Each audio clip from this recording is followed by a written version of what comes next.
Alice in Borderland की season 3 खत्म हो चुकी है और खत्म होते ही इतने सारे सवाल खड़ा कर दिया कि इनके बारे में शो में अच्छे से बताया ही नहीं। जैसे कि ये टोपी वाला क्या बोलना चाह रहा था और इसकी इंटेंशंस क्या थी और इसका बॉर्डरलैंड के साथ क्या कनेक्शन था। आखिरकार इस सीजन में जोकर को कहाँ दिखाया था और इस जोकर कार्ड की क्या मीनिंग थी। और हमारी एन जो कि एक नॉर्मल पर्सन थी और रियल वर्ल्ड में रहते हुए भी बांदा जो कि एक सिटीजन था बॉर्डरलैंड का, उसको कैसे देख पाई और बांदा क्यों आरईसी को ही बॉर्डरलैंड में सिटीजन बनाना चाहता था। सीजन 3 खत्म होने के बाद आपके मन में भी यही सवाल हो सकते हैं, पर इस सीजन 3 के अंदर इसके बारे में अच्छे से बताए नहीं थे। लेकिन कोई दिक्कत की बात नहीं, इस वीडियो के अंदर मैं इन सारे सवालों को जवाब देने की कोशिश करूंगा और इनके पीछे एक लॉजिकल एक्सप्लेनेशन भी देने की कोशिश करूंगा। मैं हूं फ्लिक्शन से और बिना टाइम वेस्ट किए इस वीडियो को शुरू करते हैं। हम किसी भी टॉपिक के बारे में बात करने से पहले मैं आप लोगों से एक सवाल पूछना चाहता हूँ। अगर आप एलिस इन बॉर्डरलैंड के ट्रू फैंस हैं, तो जब नेटफ्लिक्स ने इसके सीजन 3 अनाउंस करा था तब आपके ओपिनियन क्या थे इस चीज को लेकर। अगर तुम मुझे पूछते हो तो मैं एलिस इन बॉर्डरलैंड की एक सच्चा ट्रू फैन हूँ और मेरा ओपिनियन वीडियो के आगे मैं दे ही दूंगा। पर आपके ओपिनियन क्या है आप मुझे कमेंट सेक्शन में बता दीजिए। अब हम वीडियो के ऊपर वापस आए तो ये टोपी वाला कौन था और ये क्या बोलना चाह रहा था और इसकी इंटेंशंस क्या थी। जब ये टोपी वाला आरईसी से मिलता था तब ये खुद को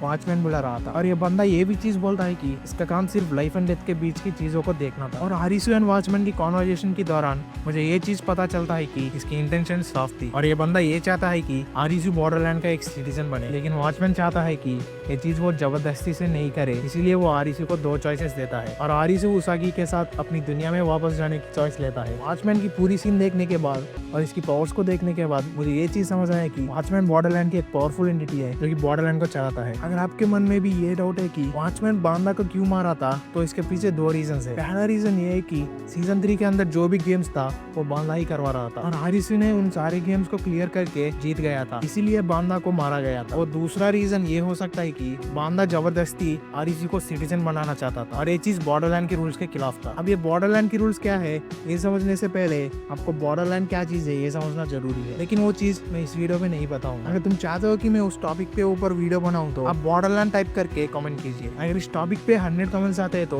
मैं उस वीडियो को बनाऊंगा। इस चीज के ऊपर बात करें कि आखिरकार इस सीजन में जोकर को कहाँ दिखाया था और इस जोकर कार्ड की मीनिंग क्या थी। अगर आपको लगता है कि बांदा ही जोकर है तो हम गलत है। अगर बांदा ही जोकर होता जब वो मर जाता था तब वो जोकर कार्ड भी डिस्ट्रॉय हो जाता था, लेकिन वो चीज नहीं हुआ। इसका मतलब साफ है कि जोकर अभी भी एग्जिस्ट करता है। लेकिन जब आरईसी ने वॉचमैन को पूछा था कि क्या तुम जोकर हो, तो वॉचमैन ने ये बोला था वो जोकर नहीं है और जोकर जैसी चीज है ही नहीं, यानी कि जोकर एक पर्सन नहीं है और कोई चीज भी नहीं है, वो सिर्फ एक कार्ड है जो गैप फिल करता है। अब ये चीज मैं नहीं बोल रहा हूँ जबकि वॉचमैन खुद बोल रहा था। अब वॉचमैन की बात माने तो जोकर जैसी चीज बॉर्डरलैंड पे एग्जिस्ट ही नहीं करती। पर्सनली मैं इस चीज को नहीं मानता हूँ क्योंकि बॉर्डरलैंड का सीजन 3 पूरा का पूरा जोकर कार्ड वही बेस्ड था। अब एंड में आके ये चीज बोलना मुझे इतना सेंस नहीं बनाना। अगर हम जोकर कार्ड की मीनिंग को जाने तो हमारे रियल वर्ल्ड में जोकर कार्ड की 2 मीनिंग्स है। पहला मीनिंग ये कहता है कि जोकर कार्ड एक वाइल्ड कार्ड है जो कि हम किसी भी कार्ड की जगह यूज कर सकते हैं। अब दूसरा मीनिंग ये कहता है कि जोकर कार्ड एक न्यू बिगिनिंग को सिंबलाइज करता है। अब पहला मीनिंग कार्ड गेम के हिसाब से था और दूसरा मीनिंग टैरोट के हिसाब से। अगर आप पूछते हैं कि एलिस इन बॉर्डरलैंड के अंदर कौन सा वाला मीनिंग अप्लाई होता है, तो मुझे ऐसा लगता है कि राइटर्स ने इन दोनों मीनिंग्स को अच्छे से इस्तेमाल किया है। पहले वाला मीनिंग को खुद वॉचमैन ने यूज किया था एंड दूसरा मीनिंग जो कि एक न्यू बिगिनिंग था वो एंड में यूएसए वर्जन दिखा के यूज किया था। अब मैं वो वॉचमैन जो भी बोला है जोकर के बारे में वो मैं नहीं मानता हूँ। इस सीजन के अंदर पोटेंशियली जोकर कौन हो सकता है इसके लिए मेरे पास मेरा ही एक पर्सनल थ्योरी है। अब ये थ्योरी सुनने के बाद कोई भी नहीं हंसेगा, बिल्कुल कोई भी नहीं। इस थ्योरी के हिसाब से मैं आपको ये बताना चाहता हूँ कि वॉचमैन इज द जोकर। अब ये चीज मैं क्यों बोला हूँ इसके पीछे एक रीजन है। जब मैं जोकर कार्ड के बारे में रिसर्च कर रहा था तब मुझे ये चीज रियलाइज हुआ कि हमारे रियल वर्ल्ड में जोकर वर्ड का मल्टीपल मीनिंग है। पहला जोकर का मीनिंग क्लाउन या बफून होता है। अब आई होप कि आप सबको क्लाउन का मीनिंग पता ही होगा, पर जब आप जोकर का मीनिंग सर्च करने जाते हो तो ये भी चीज दिखाएगा कि जोकर को फूल और जस्टर भी बोलते हैं और फूल एंड जस्टर दोनों एक ही चीज है, जो कि एक बंदा होता है जो किंग्स एंड उसकी काउंसिल को एंटरटेन करता है। अब ये किंग्स एंड इस काउंसिल को एंटरटेन कैसे करते हैं, जोक्स मार के या ट्रिक्स प्ले करके। अब मैं जो भी चीज बोल रहा हूँ या बोलने वाला हूँ उसको ध्यान से सुनिए। जब आप जोक की मीनिंग सर्च करने जाते हैं तो आपको कुछ ऐसा दिखाई देगा। अब इन सारे मीनिंग्स में से आप इस वाले मीनिंग को ध्यान से सुनिए। To say something that is not true because you think it is funny. अब ये सब चीज दिखाने के पीछे मेरा मोटिव क्या है और मैं वॉचमैन को जोकर क्यों बोल रहा हूँ। अब ध्यान से सुनिए, मैं एक एक चीज को एक्सप्लेन करता हूँ। हो सकता है कि वॉचमैन जो भी चीज आरईसी को बोला है वो सब झूठ है और जब वो पूछता है कि किसी एक कार्ड को चूज करे उससे तुम्हारी डेस्टिनी डिसाइड होगी, तो हम ये देख पाते हैं कि दोनों कार्ड जोकर कार्ड से निकलते हैं। इससे तो हमें ये पता चलता है कि वॉचमैन ने ऑलरेडी आरईसी की डेस्टिनी खुद डिसाइड करी थी और आरईसी को कोई भी चॉइस देने का इंटेंशन नहीं था वॉचमैन का। वो बस आरईसी को झूठ बोल रहा था क्योंकि उसको इमोशंस के साथ खेलना फनी लगता है। जब आप इस सीजन को ध्यान से देखे होंगे तो आप ये चीज नोटिस कर चुके होंगे सारे गेम्स इस सीजन में थे वो सब जोकर कार्ड से रिप्रेजेंट हुए थे। अगर हम सीजन 1 एंड 2 में देखे तो कोई भी गेम को क्लियर कर देता है तो उस गेम का बॉस मर जाता है और वो जो कार्ड को रिप्रेजेंट कर रहा था वो भी डिस्ट्रॉय हो जाएगा। अब हमको ये चीज तो पता है कि जोकर कार्ड किसी और भी कार्ड को रिप्रेजेंट कर सकता है। जब आप सीजन 3 के अंदर गेम्स को देखोगे तो वो कुछ गेम्स की कार्ड को रिप्रेजेंट कर रहा है, जैसे कि वो टावर वाला गेम एक स्पेड्स गेम को रिप्रेजेंट कर रहा था और जॉम्बी वाला गेम एक हार्ट्स गेम को रिप्रेजेंट कर रहा था और आखिरी गेम भी एक हार्ट्स गेम को ही रिप्रेजेंट कर रहा था। जब आरिस ने आखिरी गेम को क्लियर कर देता है, जब बंदा भी मर जाता है तो वो जोकर कार्ड डिस्ट्रॉय नहीं हुआ। अब हम ये देख चुके हैं कि जब सारे लोग बॉर्डरलैंड पे आए थे तो उनके पास ऑलरेडी एक जोकर कार्ड था। इससे ये पता चल रहा है कि जोकर कार्ड एक इन्विटेशन की तरह है जो कि बंदा सबको दिया था जोकर गेम्स में पार्टिसिपेट करने के लिए। अब हम ये देख चुके हैं कि सीजन 2 के अंदर बंदा के साथ एक और आदमी था जो सिटीजन बना था, पर वो क्या कर रहा है इस सीजन के अंदर दिखाया नहीं गया। आई गेस वो भी यही कर रहा है जो बंदा कर रहा था, जो कि जोकर की गेम्स को ऑर्गेनाइज करना। अब हम बात करें कि वॉचमैन की पावर्स कैसे मिले थे। मुझे ये लगता है कि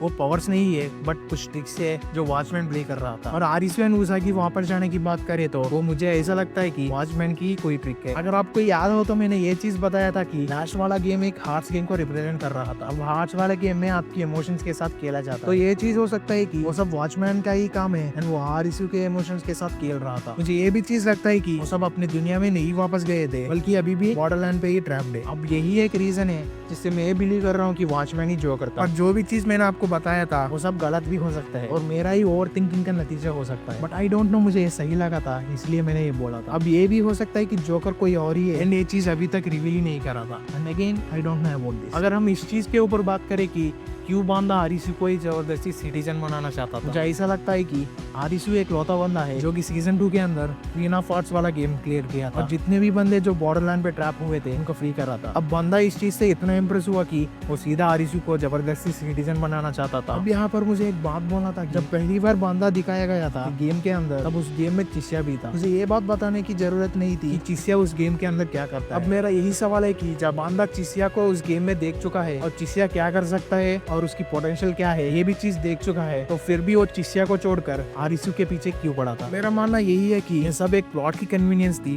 बाकी कुछ भी नहीं। जब बंदा ये लिक्विड दिखाता था रुईजी को तब मुझे ये से लगा कि एक स्पेशल लिक्विड था, पर मुझे बाद में रियलाइज हुआ कि ये लिक्विड रुईजी ने बनाया था और ये एक ड्रग था। इससे आपकी हार्ट टेम्परेरीली बंद हो जाती थी एंड आप नियर डेथ एक्सपीरियंस को कर सकते हो। अब इस दुनिया में नियर डेथ एक्सपीरियंस करना इज इक्वल टू बॉर्डरलैंड पर जाना। अब इस वीडियो के आखिरी टॉपिक पे आए तो एन जो कि एक नॉर्मल पर्सन थी, वो बंदा जो कि एक सिटीजन था बॉर्डरलैंड का, उसको कैसे देख पाई। अब इसके बारे में तो शो के अंदर कुछ भी नहीं बताया था और जब मैं ये वीडियो बना रहा हूँ तब इसके बारे में इंटरनेट पे मुझे कुछ भी नहीं मिला था। हम सिर्फ इसके बारे में स्पेकुलेशन ही लगा सकते हैं, जैसे कि एन भी एक सिटीजन है इसलिए वो बंदा को देख पाई, पर एन सिटीजन है तो बंदा को इसके बारे में क्यों पता नहीं चला। I mean, जब बंदा इस चीज को देखता है कि एन उसको देख पा रही थी तो वो भी शॉक हो जाता है। अगर हम ये माने कि बंदा को एन सिटीजन है इसके बारे में नहीं पता था, बट अगेन हम सिर्फ स्पेकुलेशन ही लगा सकते हैं। बट असली सच क्या है वो खुद राइडर्स के पास ही होगा। अगर मैं उस चीज के बारे में बात करूं जो मैंने वीडियो में पहले बोला था कि इस सीजन के बारे में मेरा ओपिनियन क्या था, अगर मुझे इस सीजन कैसा लगा